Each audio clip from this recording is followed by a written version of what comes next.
بسم اللہ الرحمن الرحیم۔ حضرت عدی بن حاتم رضی اللہ تعالیٰ عنہ بیان کرتے ہیں، نبی اکرم صلی اللہ علیہ وسلم نے ارشاد فرمایا ہے، قیامت کے دن کچھ لوگوں کو جنت کی طرف جانے کا حکم ملے گا۔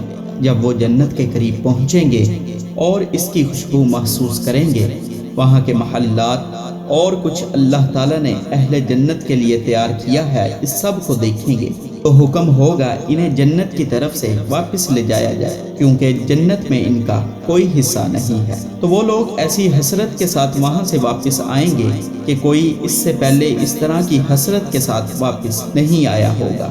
وہ لوگ عرض کریں گے، اے ہمارے پروردگار، تو اپنا اجر و ثواب اور اپنی نعمتیں جو تو نے اپنے دوستوں کے لیے تیار کی ہیں، وہ سب ہمیں دکھانے سے پہلے اگر ہمیں جہنم میں داخل کر دیتا تو ہمارے لیے یہ زیادہ آسان ہوتا۔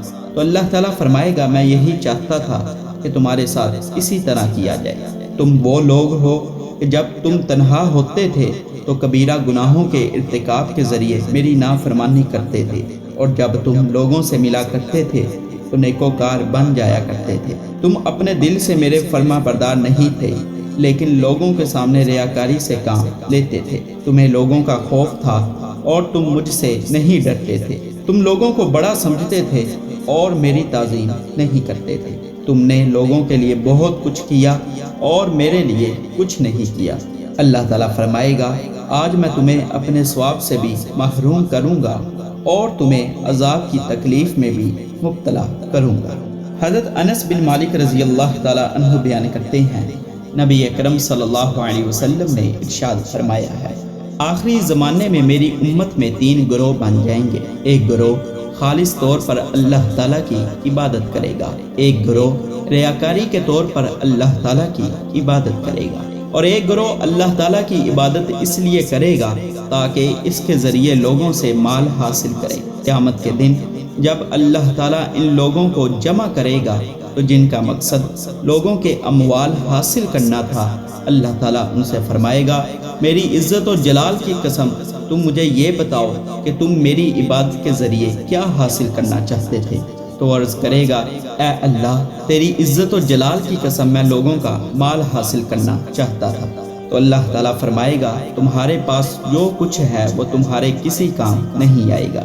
پھر اللہ تعالیٰ فرشتوں سے فرمائے گا، اسے جہنم کی طرف لے جاؤ۔ اس کے بعد اللہ تعالیٰ ریاکاری کے طور پر عبادت کرنے والے شخص سے دریافت کرے گا، میری عزت اور جلال کی قسم، تم یہ بتاؤ کہ تم میری عبادت کے ذریعے کیا چاہتے تھے؟ وہ عرض کرے گا، تیری عزت اور جلال کی قسم، میں صرف دکھاوا چاہتا تھا۔